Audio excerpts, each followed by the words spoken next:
So, as a paralegal, and also as someone who's volunteered for a suicide crisis hotline, I've had the opportunity to do a lot of intakes where someone calls in either to the law firm or to the hotline and they're explaining their situation and what they're dealing with.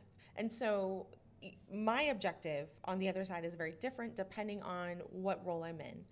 But it's been so interesting because you get a very broad opportunity to hear how people tell stories about bad things that have happened to them. And over time, there are some important red flags I think that the broader community doesn't really know about. And so I wanted to talk about some of those here. The first one is when you are talking to somebody and they have disorganized thinking patterns.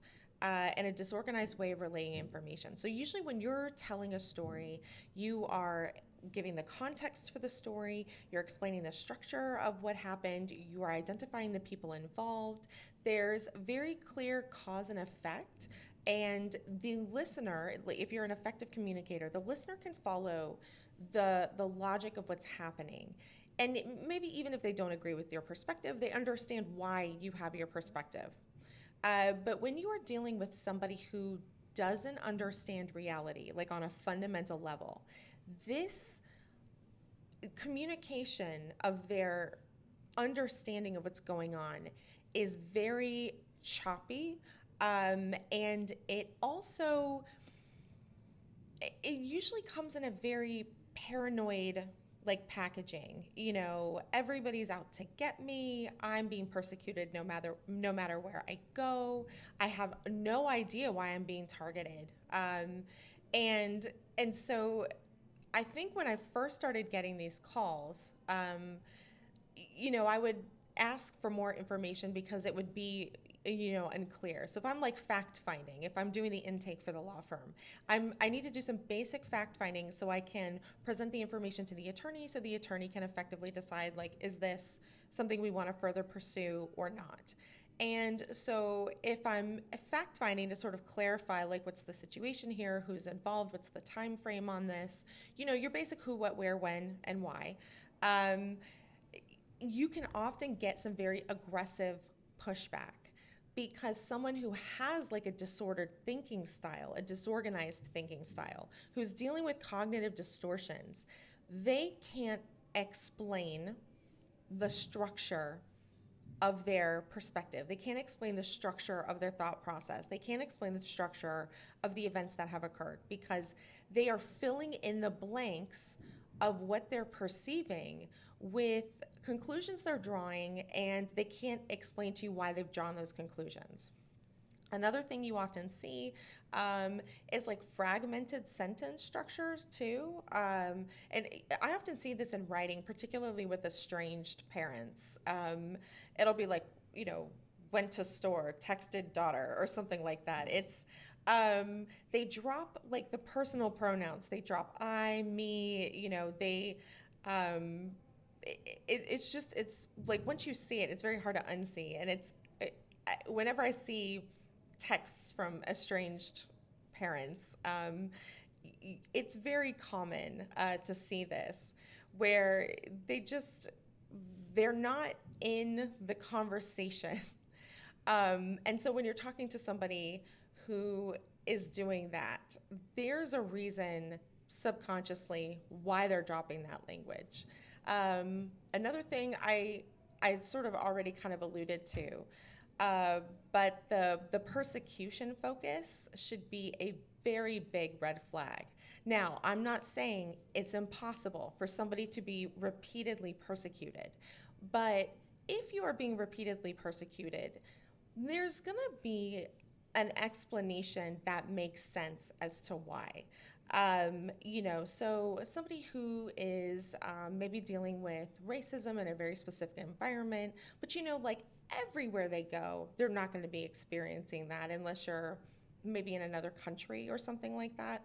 It wouldn't make sense for it to be literally every single interaction that you have, at least in America. So, you just you want to pay attention to how, that they feel persecuted, why they feel persecuted, what their explanation for that persecution is. You know, and a lot of the time we can make an assumption about what we think someone is driving another person's um, actions and thought process, but we don't necessarily know. And so a huge indicator for someone who's struggling with cognitive distortions is hostile attribution bias.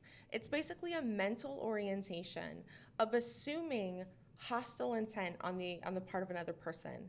And there's sort of been a pushback on that, you know, on Reddit in particular. I see people often quoting, "Don't assume," or like, "Don't attribute to malice what can be attributed to stupidity," whatever that quote is.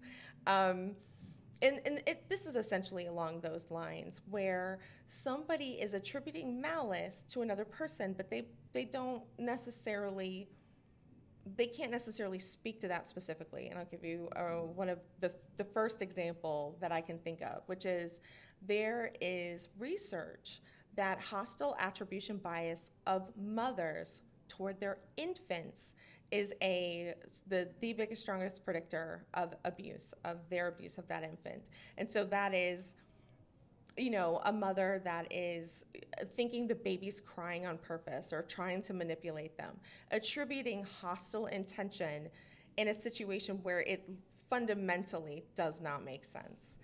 Let's see, we did cognitive distortion, disorganized thinking. Oh yeah, basically all of this, you know, the broad overview here is that you're looking for somebody who is not self-aware and is not able to understand reality correctly. Because here's the thing, once you are in their orbit, you are now then somebody that they're going to drastically misunderstand and attribute hostile intentions toward. Um, and that is not a safe place to be. This is how people get stalked and murdered. Like, legitimately, this is that serious. This is not a person who is intentionally being dangerous. They don't understand, truly cannot understand what the problems are and how they are dangerous. So, anyway, hopefully, you never have to deal with this situation, but if you do, be very careful. I hope this makes sense, and I'll talk to you next time.